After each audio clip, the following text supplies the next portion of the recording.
ಎಲ್ಲರಿಗೂ ನಮಸ್ಕಾರ ಸ್ನೇಹಿತರೆ. ಪ್ಯಾಪ್ ಡುಪ್ಲೆಸಿಸ್ ಅವರು ವಿವಾದಾತ್ಮಕ ರನ್ಔಟ್. ಇನ್ನು ವಿರಾಟ್ ಕೊಹ್ಲಿ ಅಚ್ಚರಿ, ಅಂಪೈರ್ಸ್ ವಿರುದ್ಧ ನೆಟ್ಟಿಗರ ಆಕ್ರೋಶ.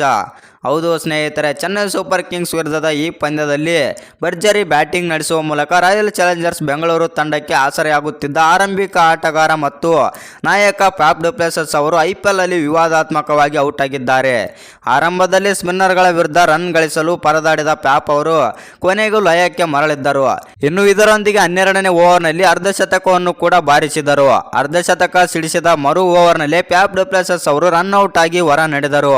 ವಿರಾಟ್ ಕೊಹ್ಲಿ ಅಮೋಘ 47 ರನ್ ಸಿಡಿಸಿ ಬಳಿಕ ಸ್ಫೋಟಕ ಆಟಕ್ಕೆ ಒತ್ತು ನೀಡಿದ್ದ ಪ್ಯಾಪ್ ಅವರು 35 ಎಸೆತಗಳಲ್ಲಿ 50ರ ಗಡಿಯನ್ನು ದಾಟಿದರು. ಇನ್ನು ಪ್ರಸ್ತುತ IPL ಟೂರ್ನಿಯಲ್ಲಿ ಅವರ 4ನೇ ಹಾಫ್ ಸೆಂಚುರಿ ಆಗಿತ್ತು ಮತ್ತು 50ರ ನಂತರ ಮತ್ತಷ್ಟು ಆಕ್ರಮಣಕಾರಿಯಾಗುತ್ತಿದ್ದ ಪ್ಯಾಪ್ ಅವರು ವಿವಾದಾತ್ಮಕ ರನ್ಔಟ್ ಆಗಿದ್ದಾರೆ. ಬ್ಯಾಟ್ ನೆಲಕ್ಕೆ ತಾಗಿದ್ರು ಅಂಪೈರ್. ಹೌದು ಸ್ನೇಹಿತರೆ, ಈ ರನ್ಔಟ್ ನೀವೇನಾದರೂ ನೋಡಿದರೆ ರನ್ಔಟ್ ಇತ್ತಾ ಇಲ್ವಂತ ಕಮೆಂಟ್ ಮಾಡೋದನ್ನ ಮರಿಬೇಡಿ.